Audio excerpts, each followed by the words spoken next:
मैं एक कोने में सिमट कर बैठी हुई थी, खुद पर एक कंबल डालकर रखा था। मुझे इस समय इतना डर लग रहा था कि जैसे मैं डर के मारे अभी मर जाऊंगी। शायद जो कुछ मेरे साथ हुआ वो आज तक किसी भी लड़की के साथ शादी के पहले रात को नहीं हुआ होगा। मैं नहीं जानती थी कि मेरे पति के नाम पर मुझे ऐसा बेदर्द इंसान मिलेगा। मैं एक अनाथ लड़की थी और अनाथ आश्रम से यह आदमी मुझे शादी करके यहाँ लाया था। मैं जानती थी कि मेरे आगे पीछे कोई नहीं जो कि मेरे पति से उसके इस गंदे व्यवहार के बारे में पूछताछ कर सके, उससे जवाब मांग सके। मेरी बेबसी, मेरी मजबूरी मेरे पाँव की सबसे बड़ी जंजीर बन गई थी। शादी की रात मैंने बहुत ज़्यादा सपने तो नहीं सजाए थे, क्योंकि मैं जानती थी मैं अनाथ आश्रम से आई हुई हूँ। हमारे लिए तो यही बहुत होता है कि हमें एक सहारा मिल जाए। मेरा पति 39 साल के लगभग था, देखने में भी ठीक ठाक ही था, लेकिन मैं 19 साल की खूबसूरत हसीना थी। मेरी शादी का जोड़ा भी मेरे होने वाले पति ने ही अनाथ आश्रम के इंचार्ज को दिया था। मैंने वो पहन लिया, मेरी सहेलियों ने मुझे तैयार भी कर दिया था। मैंने उस आदमी को शादी के बाद ही मिल जाए। मेरा पति 39 साल के लगभग था, दिखने में भी ठीक ठाक ही था, लेकिन मैं 19 साल की खूबसूरत हसीना थी। मेरी शादी का जोड़ा भी मेरे होने वाले पति ने ही अनाथ आश्रम के इंचार्ज को दिया था। मैंने वो पहन लिया, मेरी सहेलियों ने मुझे तैयार भी कर दिया था। मैंने उस आदमी को शादी के बाद ही देखा था। विदाई के समय मुझे नहीं पता था कि मेरी किस्मत का खरीदार कौन था। खैर, मैं रोते सिसकते अपनी हमजोलियों से बिछड़कर बाद में विदा करवा कर अपने साथ ले गया। रोहित के साथ अपने घर आई थी। वो एक अच्छे घराने से संबंध रखता था, घर में अकेला ही रहता था। घर एक बहुत ही अच्छे पोस्ट इलाके में साफ सुथरा बना हुआ था। 4 कमरों का मकान, जहाँ रहने वाला बस मेरा पति अकेला था। अनाथ आश्रम के इंचार्ज ने मुझे यह कहा था कि उसने तुम्हारी तस्वीर देखकर तुम्हें पसंद किया है। खैर, मैंने आंखों में कोई ज़्यादा सपने नहीं सजाए थे। मेरा हाथ थामकर रोहित ने मुझे कमरे में बिठाया था। फिर वह मुझसे कहने लगा कि आराम से बैठ जाओ, मैं अभी आता हूँ। यह कहकर वह कमरे से चला गया। मैं कमरे में आराम से बैठ गई थी और अपना घूंघट थोड़ा पीछे करके तरीफी नज़रों से कमरे का जायजा लेने लगी। काफ़ी खूबसूरत फर्नीचर से मेरे कमरे को सजाया गया था और उस वक्त पूरा कमरा फूलों से महक रहा था। मेरे दिल में शादी की उमंगें अब जगने लगी थी। मैं भी अब खुश हो गई थी। अब तक की सारी अधूरी खुशियाँ मुझे रोहित के साथ पूरी होते नजर आ रही थी, लेकिन मैं नहीं जानती थी यह मेरी मुश्किलों की शुरुआत है। खैर, कुछ देर बाद रोहित कमरे में दाखिल हुआ तो उसे देखकर मेरा दिल एकदम से धड़का था। उसकी सांवली रंगत, आम से नैन नक्श और भरा भरा शरीर, मेरा दिल जैसे कुछ देर के लिए बुझ-सा गया था। मुझे लगा कि अनाथ आश्रम की इंचार्ज ने मेरे साथ बहुत बड़ी ज्यादती की है, लेकिन खैर, मेरी किस्मत थी और मैं अपनी किस्मत से लड़ नहीं सकती थी। माँ बाप तो थे नहीं जो मुझे मेरे रिश्ते के बारे में पूछते और मेरी मर्जी जानते, मुझे तस्वीर दिखाते और मुझे लड़का पसंद करवाते। मैं अनाथ आश्रम में ही रहती थी, तो जैसा रिश्ता आ गया वैसा मुझे स्वीकार करना ही पड़ा। अनाथ आश्रम में लड़कियों के साथ यही होता है, जैसा रास्ता मिलता है लड़कियों को दिया जाता है। लेकिन मैंने अपने दिल को समझाया और दिल कड़ा करके सोचने लगी, चलो कोई बात नहीं, होते होते मुझे अपने पति से मोहब्बत ही हो जाएंगी। मैं नहीं जानती थी कि वह पति नहीं बल्कि एक बेदर्द इंसान है। शादी की रात बजाय वह मेरे पास बैठने के, वह सामने रखी रिवाल्व चेयर पर बैठ गया। अपनी टांग पर टांग रखकर जेब से सिगरेट निकाली और उसे पीने लगा। मैं दुल्हन बनी बेड पर सिमट कर बैठी हुई थी। उसकी नज़रें मेरे पूरे शरीर का सफ़र कर रही थी। मैं उस वक्त बेहद नर्वस हो रही थी। नेचुरल सी बात थी और कुछ मुझे अपने पति की नज़रें अच्छी नहीं लग रही थी। मुझे उसकी नज़रों से वह सुकून, वह खुशी नहीं मिल रही थी जैसा कि इस रिश्ते में होता है। सिगरेट पीते हुए उसने मुझे कहा, ए लड़की, अपना दुपट्टा उतारो। यह सुनकर मैंने एकदम से उसे देखा था। मैंने इस बात पर बड़ी हैरत से अपनी बड़ी बड़ी आंखें खोल दी थी। मुझसे बात करने का यह कौन सा अंदाज था। मैंने उसकी तरफ देखा, मेरी आंखों में हैरत भरी हुई थी। मेरे पति को तो चाहिए था कि मेरे पास मुझे विश्वास में लेने की कोशिश करता, मेरा हाथ थामकर अपनी मोहब्बत जताता, लेकिन उसने तो कुछ और ही मेरे साथ किया और जो किया वह बहुत ही शर्मनाक था। अजीब से हाव भाव अपने पति के चेहरे पर देखकर मैं घबरा गई थी। कुछ समझ नहीं पा रही थी कि क्या करूं और क्या ना करूं। अजीब हालात हो रहे थे। मेरे ये भला क्या तरीका था। तभी उसने दोबारा कहा, लेकिन इस बार थोड़े सख्त शब्दों में कहा था कि तुम्हें सुनाई नहीं देता, अपना दुपट्टा उतारो। मैंने घबराकर जल्दी से अपने दुपट्टे में लगी पीने निकालने लगी। मेरे हाथ डर के मारे काँप रहे थे। रोहित सामने बैठा सिगरेट पी रहा था और मेरी तरफ टकटकी बांधे देख रहा था। कुछ मैं उसकी नज़रों से नर्वस हो रही थी और कुछ उसकी अजीब सी फरमाइश पर। खैर, मैंने अपना भारी लहंगा का दुपट्टा उतारकर बेड पर रख दिया। अब तो उसकी चुभती हुई नज़रें मुझे और भी उलझन में डाल रही थी। मुझे कुछ शर्मसी हो रही थी। वो कहने लगा कि अपने जेवरात भी उतार दो। उसकी यह बात मुझे परेशानी में डाल रही थी। फिर मैंने धीरे धीरे से अपने सारे जेवरात उतारना शुरू कर दिए। लेकिन उसके बाद जो उसने अगली बात मुझसे कही थी, उसकी फरमाइश पर मैंने उसे साफ मना कर दिया और फ़ौरन बेड से खड़ी हो गई। मैंने इनकार कर तो जैसे रोहित की आंखें लाल हो गई थी। वो गुस्से में खड़ा हो गया और मेरे पास आ गया। कहने लगा, तुम्हें सुनाई नहीं दे रहा है मैंने तुमसे क्या कहा है? उसके शब्दों ने मेरी जान हलक में कर दी थी। मैंने कहा कि मैं आपकी यह बात नहीं मान सकती। वह गुस्से से कहने लगा, अगर मेरी बात मानने से तुम इनकार किया तो मैं तुम्हारा हाल बिगाड़ कर रख दूंगा। लेकिन मैं किसी भी कीमत पर उसकी यह बात नहीं मान सकती थी। मैंने कहा, मैं यह सब नहीं कर सकती। और तभी उसने जोरदार थप्पड़ मेरे गाल पर मारा था। कहने लगा, कमीनी, अपनी औकात भूल गई है। मैं तुझे कहाँ से उठा कर लाया हूँ? तुम मेरे पाँव की जूती के बराबर भी नहीं है। तू अगर मेरी बात से मना की तो जान से मार डालूंगा। उसकी इतनी खतरनाक शब्दों पर मेरा दिल सूखे पत्ते की तरह काँपा था। मैं रोने लगी। मुझे उससे सख्त व्यवहार की उम्मीद नहीं थी। मैं घबराकर जरा सा पीछे हटी थी तो उसने मेरे बालों से मुझे पकड़कर अपने करीब किया। मेरे चेहरे के बराबर अपना चेहरा लाकर गुस्से से अपने लाल रंग की आंखें मेरी आंखों के सामने की और बहुत ही सख्त शब्दों में कहने लगा, वही करो जो मैंने तुम्हें कहा है। मेरी आंखों से लगातार आंसू बह रहे थे। मैंने कहा, यह काम मुझसे मत करवाओ, मैं ये सब नहीं कर सकती। औरत तो शर्म की मूरत होती है, उसे उसमें रहने दो तो अच्छी बात है। वो मेरी बात सुनकर हंसने लगा। कहने लगा, जिस जगह से तुम आई हो क्या मैं नहीं जानता? वहाँ पर कुछ नहीं होता। मेरे सामने ज़्यादा ड्रामेबाजी मत करो। मैं जानता हूँ कि अनाथ आश्रम के आड़ में वहाँ पर क्या क्या रंगेलियाँ मनाई जाती है। जब तू वहाँ मौजूद मर्दों के दिल बहला सकती हो तो फिर मैं तो और भी ज़्यादा हक रखता हूँ। आखिर तुम्हें ज़मीन से उठाकर मैंने आसमान पर लाकर रखा है। अगर तुम चाहती हो कि मेरा व्यवहार तुम्हारे साथ अच्छा रहे तो वही करो जो मैं तुम्हें करने को कह रहा हूँ।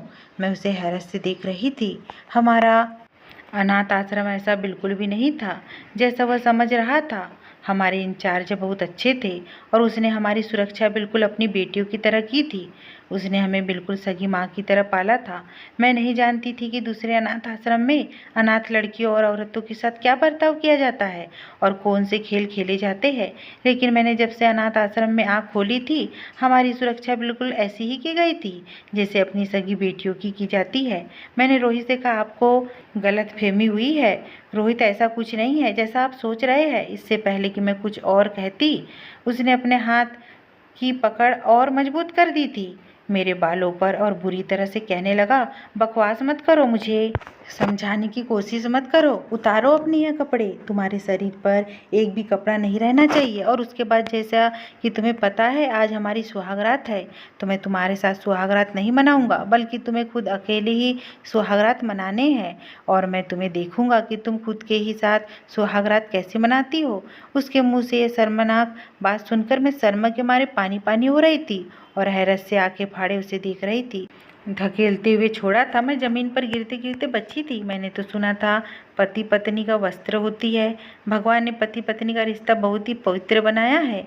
पति पत्नी को एक दूसरे का अंग वस्त्र इसलिए तो कहा गया है कि वह एक दूसरे को भाप लेते हैं। यह मेरा पति कैसा है जो मुझे बिस्तर विहीन करने पर तुला हुआ है और वस्त्र भेंट करने के बाद भी कैसा घिनौनी हरकत मुझे करवाने के लिए कह रहा था। लेकिन मैं उसकी बात नहीं मान सकती थी, वो भी इस तरह की। मैं फ़ौरन कमरे से बाहर निकल गई। मैं एक सुरक्षित पनाह चाहती थी जो मुझे इस घर में नज़र नहीं आ रही थी, लेकिन मैं शायद इतनी खुशनसीब नहीं थी। वह आदमी फ़ौरन से मेरे पीछे लपका था और बाजू से मुझे पकड़ लिया था। मुझे कमरे में घसीटते हुए लाया और चिल्लाने लगा। मैंने कहा, मुझे छोड़ दो, मैं तुम्हारे साथ ज़िंदगी नहीं गुजार सकती। मुझे वापस अनाथ आश्रम छोड़ दो। मेरा ये कहना था कि उसने मुझे मारना शुरू कर दिया।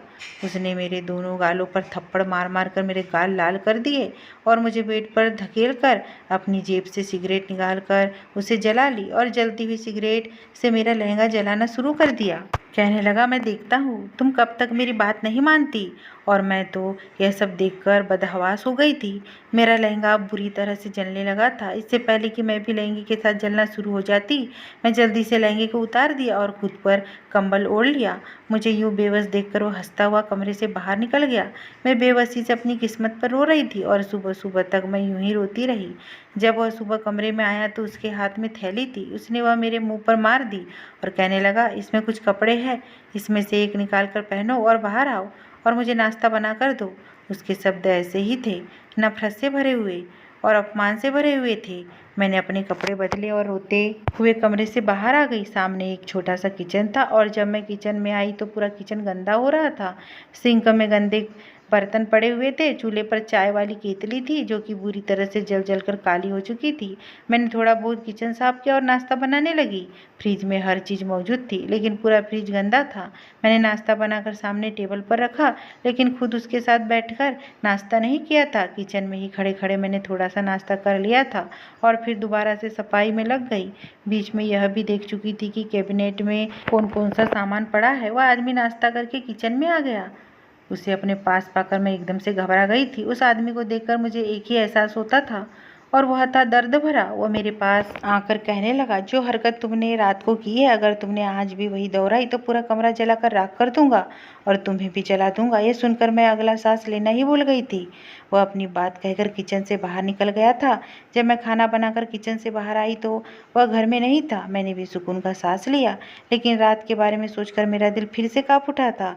मैं अब तक समझ नहीं पा रही थी कि आदमी ऐसा क्यों कर रहा है। अगर उसे जुल्म सितम का निशाना ही बनाना था तो एक अनाथ बेसहारा लड़की ही क्यों? वह तो बेचारी वैसे ही बचपन से दुख को सहती हुई अपनी ज़िंदगी गुजार रही होती है। फिर मैंने सोचा कि मुझे घर से भाग जाना चाहिए। ना जाने ये आदमी रात को मेरे साथ अब क्या क्या हैवानियत करेगा। मुझे अब यह आदमी पागल लगने लगा था। इसलिए मैं अपने कमरे में गई, छोटे से बैग में अपने कुछ कपड़े डाले जो सुबह ही लेकर आया था और मैं बाहर जाने लगी। लेकिन जैसे ही मैंने मेन गेट खोलना चाहा तो मेरे होश उड़ गए थे क्योंकि गेट को बाहर से ताला लगा हुआ था। घर में कुछ भी ऐसा नहीं था कि मैं दीवार फांक कर बाहर जा सकती और दीवारों के ऊपर भी उसने बड़े बड़े जाले लगा रखे थे जिनको फांक मुझे जैसी लड़की की बस की बात ही नहीं थी। मैंने सारे कमरों की खिड़कियां खोल खोल कर देखी लेकिन सब खिड़कियों के ऊपर लोहे की ग्रिल लगी हुई थी। मुझे लगा जैसे मैं एक कैदी हूँ। मैं रोते रोते ही रात का खाना भी बनाया। अपनी किस्मत पर फिर से रोना आने लगा था और जब वह रात को घर के अंदर दाखिल हुआ तो मैं डर के मारे जल्दी से अपने कमरे में गई और दरवाज़ा लॉक करके बैठ गई थी। मैं उसके आने से पहले ही खाना खा चुकी थी। मैं उसका सामना भी नहीं करना चाहती थी। मुझे उससे डर महसूस हो रहा था लेकिन 5 मिनट ही हुए थे कि जब मेरे कमरे का दरवाज़ा उसने ज़ोर ज़ोर से खटखटाया था और दरवाजे के साथ साथ मेरा दिल भी ज़ोर ज़ोर से धड़कने लगा था। कड़े शब्दों में उसने कहा कि दरवाज़ा खोलो वरना दरवाज़ा तोड़ दूंगा और तुम्हारा वह हाल करूंगा कि तुम जिंदगी भर याद करोगी। मैं जल्दी से उठकर फौरन दरवाज़ा खोल दिया। उसने मुझे, किसके साथ कमरे में बैठी हो, कौन है कमरे में तुम्हारे साथ? यह सुनकर तो मेरे होश उड़ गए थे। जिस तरह उसने अपने घर को लॉक करके रखा था यहाँ कौन हो सकता था? बुरी तरह पीछे धकेला था और कमरे की तलाशी लेने लगा था, कभी बेड के नीचे कभी पर्दों के पीछे, यहाँ तक कि अलमारी खोलकर भी देखने लगा। मैंने कहा, आप यह कैसी हरकत कर रहे हैं? यहाँ कोई भी नहीं है। अगर कोई अंदर नहीं है तो फिर तुमने दरवाज़ा क्यों बंद किया था? तुम मुझसे झूठ बोल रही हो। यह कहते हुए उसने बाथरूम में चला गया। शायद वहाँ भी देख रहा था कि मैंने किसी को वहाँ तो नहीं छुपा कर रखा। मैं समझ गई थी शायद यह शक्की टाइप का आदमी है। पूरा कमरा देखने के बाद वो कहने लगा, अगर मैंने यहाँ किसी अजनबी को देखा तो तुम्हारे टुकड़े टुकड़े कर दूंगा। यह कहकर वो कमरे से बाहर चला गया। रात को उस आदमी का फिर से वही जिद थी तो मुझे मेरी नज़रों से गिराने के लिए काफ़ी थी। लेकिन इस बार मैंने उसकी किसी भी बात से मना नहीं किया था क्योंकि मुझे मार खाने की हिम्मत ही नहीं थी। यह भी गनीमत था कि उसने सिर्फ मुझे कपड़े उतारने के लिए ही कहा था, उससे आगे की घिनौनी हरकत करने के लिए नहीं कहा था। मैंने कपड़े उतार दिए। कुछ देर वो मुझे देखता रहा लेकिन मुझे हैरत इस बात की हुई थी कि वह आदमी कमरे से बाहर निकल कर चला गया। उसने मुझे छुआ तक नहीं था। अब तो हर रोज यही होने लगा था। वो आदमी मुझे तापक बाहर निकल जाता, पूरी रात कमरे में नहीं आता था। धीरे धीरे हमारी शादी को 2 महीने का समय हो चुका था और इन 2 महीने में उसने मुझे एक बार भी नहीं छुआ था। एक रात हमारे घर में अचानक चोर घुस आए। मैं उस वक्त गहरी नींद में सो रही थी कि तभी मुझे कमरे के बाहर एक शोर सुनाई दिया था। मुझे लगा जैसे मेरा पति किसी से लड़ रहा था। जैसे ही मैं कमरे से बाहर निकली, सामने 2 मर्दों को अपने पति के सर पर पिस्तौल ताने देखकर मेरे होश उड़ गए थे। मेरा पति जख्मी हालत में था और यह देखकर मेरी हालत खराब होने लगी थी।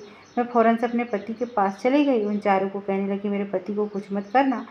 चोर कहने लगे, अगर तुम चाहती हो कि हम तुम्हारे पति को कुछ ना करें तो तुम भी जेवरात और केस तुम्हारे पास मौजूद है वो हमें अभी ला कर दे दो। मैं फ़ौरन से कमरे में चली गई और अपनी अलमारी का ताला खोलकर उसमें कुछ केस था और थोड़े बहुत जेवर भी पड़े हुए थे जो मेरे पति ने मुझे शादी पर पहनाया था। मैंने वह सब लाकर उन चोरों के हवाले कर दिया। पैसे लेकर वह लोग वहाँ से चले गए थे। मैं रोने लगी, बार बार अपने पति का चेहरा और उसके साथ देखने लगी कि कहीं उसे कोई ज़्यादा नुकसान तो नहीं पहुँचा, क्योंकि शायद उन चोरों से लड़कर ही उसके चेहरे पर जख्म के निशान बन गए थे। ओठों के करीब खून भी बह रहा था। मैंने अपने दुपट्टे से उसका चेहरा साफ किया। रोते हुए उससे पूछने लगी, आपने क्यों उनसे लड़ाई की थी? वह भी सिर्फ कुछ पैसों की खातिर। मेरे लिए ना तो पैसा अहमियत रखता है और ना ही यह जेवरात वगैरह। अगर आपको कुछ हो जाता तो फिर मैं भला क्या करती? पहली बार वह मुझे एकटक देखे जा रहा था, जैसे मेरी बातों पर विश्वास ना हो। कहने लगा, तुम्हें मेरी कितनी परवाह क्यों है? मैंने कहा, इसलिए कि आप मेरे पति हैं। मुझे आपकी परवाह नहीं होगी तो फिर किसकी होगी? मेरी बात सुनकर उसके चेहरे का एकदम से रंग उड़ गया था। वो फौरन से अपने कमरे में चला गया और दरवाज़ा बंद कर लिया। लेकिन उस रात मैं बहुत बेचैन रही। बार बार मेरा दिल यही सोचकर डरता रहा, अगर मैं वक्त पर ना पहुंचती तो वह लोग मेरे पति के साथ ना जाने क्या कर बैठते। मैं मानती हूँ मेरे पति मेरे साथ कभी भी अच्छा नहीं था, कभी मेरे साथ अच्छा व्यवहार नहीं किया। जितना वो मुझे परेशान कर सकता था करता था। वजह तो मैं ही नहीं जानती थी, लेकिन जो मेरे साथ हो रहा था वो बहुत बड़ा जुल्म था। उसके बावजूद मैं उसके साथ अच्छा ही व्यवहार रखती थी, उसकी पसंद का खाना बनाती, पूरा दिन उसके काम करती। कभी ऐसा नहीं होता था कि उसे किसी चीज़ की ज़रूरत हो और मैंने पूरी ना की हो। मैं जानती थी कि मेरा पति सख्ती मिजाज का है, इसलिए मैं तैयार भी नहीं होती थी, बिल्कुल सादा सा हुलिये में रहने लगी थी। अब तो मेरे पति का व्यवहार भी कुछ कुछ बदलने लगा था। अब वो खामोश रहने लगा था, मेरे कमरे में बिल्कुल नहीं आता था। एक बार मैं किचन में बर्तन धो रही थी और किचन की सफाई कर रही थी। अक्सर मैं रात को यूं ही पूरा किचन साफ करके सोती थी और उस समय मेरा पति चाय का भी कह देता था, लेकिन आज बहुत चुपचाप सा था। सिंक में रखे गंदे बर्तन धो रही थी कि जब वो किचन में चला आया। मैं समझ गई उसने चाय पीनी है। मैंने फ़ौरन से चूल्हे पर चाय की केतली रख दी, क्योंकि मैं उसका हर काम उसके कहे बिना ही समझ जाती थी और कर देती थी। ये देखकर वो कहने लगा, ऐसा करो, जाकर आराम करो, मैं अपने लिए चाय खुद बना लूँगा। मैंने कहा कि नहीं, मैं बना देती हूँ, वैसे भी अभी मुझे किचन में सफाई करनी है। मेरा ये कहना था कि मेरे सामने आकर खड़ा हो गया। कहने लगा, किचन सुबह भी साफ हो सकता है, ज़रूरी नहीं कि तुम सारा काम करके सोऊंगी। ऐसा पहली बार हुआ था उसने ऐसे शब्द मेरे साथ बोले थे, वरना शुरू शुरू में तो वह मुझ पर बहुत सख्ती करता था। कहता था, पूरा घर चमकाने के बाद ही तुम्हें सोने की अनुमति है। इसलिए मुझे भी अब आदत सी हो गई थी। मैंने कहा कि कोई बात नहीं, मैं आपको चाय बना कर देती हूँ, लेकिन उसने मना कर दिया। कहने लगा, जाओ, जाकर आराम करो, वैसे भी मुझे तुम कुछ थकी थकी सी लग रही हो। यह सुनकर मैंने हैरत से उसे देखा तो यह बात सच थी कि मैं कुछ दिनों से थकी थकी महसूस कर रही थी। घर के काम लगातार करने से मेरे चेहरे पर थकान का असर दिखने लगा था। दूसरी बात यह थी कि मुझे अपने पति की संगत की ख्वाहिश भी होने लगी थी। वह जैसा भी था, मुझे ज़िंदगी तो उसी के साथ गुजारनी थी। और सच कहो तो मुझे अब उससे कुछ कुछ लगाव भी होने लगा था। शादी को कितने दिन गुजर गए थे, लेकिन उसने मुझे हाथ तक नहीं लगाया था। और यह तो एक नेचुरल सी इच्छा होती है। मेरा भी जी चाहता है कि वह मेरे करीब आए, मुझसे मोहब्बत करे, मुझे वह प्यार दे जो मेरा अधिकार है। मैं अपने कमरे में आ गई, कुछ देर ऐसे ही लेटे रही। फिर ख्याल आया क्यों ना मैं अपने पति से बात करती हूँ कि आखिर वह मुझे किस बात की सज़ा दे रहा है, क्यों मेरे पास नहीं आता। यह सोचकर ही मैं उठकर बैठ गई। सोचा कि बात कर लेने में कोई दिक्कत नहीं है, आखिरकार वो मेरा पति है, उससे नहीं करूँगी तो फिर किससे करूँगी। मैं कमरे से बाहर निकली और अपने पति के कमरे में चली गई, लेकिन सामने का जो मंजर मेरी आंखों ने देखा तो मेरे होश ही उड़ गए थे। उसके कमरे में छोटा सा मंदिर था और वो वहाँ पे भगवान के सामने हाथ जोड़े खड़ा था और रो भी रहा था। ना जाने उसे किस बात का गम था और वो क्यों रो रहा था, मैं समझ नहीं पाई थी। जैसे ही उसने मुझे देखा तो फौरन उसने अपने आंसू पोंछ लिए थे। कहने लगा, तुम यहाँ क्या करने आई हो? मैंने कहा, आप क्यों रो रहे थे?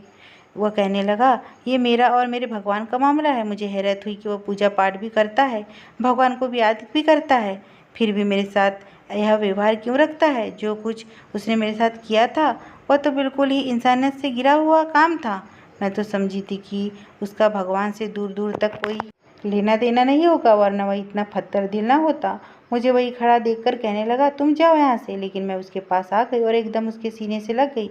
मैंने कहा, क्यों मुझसे आप दूर दूर रहते हैं? मुझे इतने करीब देखकर उसने फौरन मुझे खुद से अलग किया था। कहने लगा, जाओ यहाँ से। मुझे लगा जैसे वह मुझसे कुछ छुपा रहा है। मैंने कहा कि मैं आपकी पत्नी हूँ, आप क्यों मुझे अपनी परेशानी शेयर नहीं करते? पति पत्नी तो एक दूसरे के सुख दुख के साथी होते हैं। दुनिया में सबसे पहला रिश्ता पति पत्नी का ही बनाया है, ताकि औरत और मर्दों को एक दूसरे की कमी महसूस ना हो। वो आपस में बातें करें, एक अच्छी खुशहाल जिंदगी गुजारे। मेरी बात सुनकर वो कहने लगा, औरत विश्वास के लायक नहीं होती है, औरत बेवफा जात होती है। बड़े बड़े धोखे खाए हैं मैंने, इसलिए मुझे किसी भी औरत पर विश्वास नहीं है। फिर वो कहने लगा, मेरी माँ उस वक्त गैर मर्द के साथ भाग गई जब मैं सिर्फ 10 साल का था, सिर्फ इसलिए ही। मेरा बाप खूबसूरत मर्द नहीं था, मुझसे बड़ी बहन भी थी। जब वो जवान हुई तो मेरा बाप मर गया था। मैंने पापा की दुकान संभाल लिया, घर बहन ने संभाल लिया। मैं उसका रिश्ता भी ढूंढ रहा था, लेकिन कहीं बात नहीं बन पाई थी। एक बार जब मैं घर आया तो बहन के कमरे में से हंसने और बातें करने की आवाज़ आ रही थी, और जब मैंने खिड़की से झाँक कर देखा तो वो गली के आवारा लड़के के साथ पाप कर रही थी।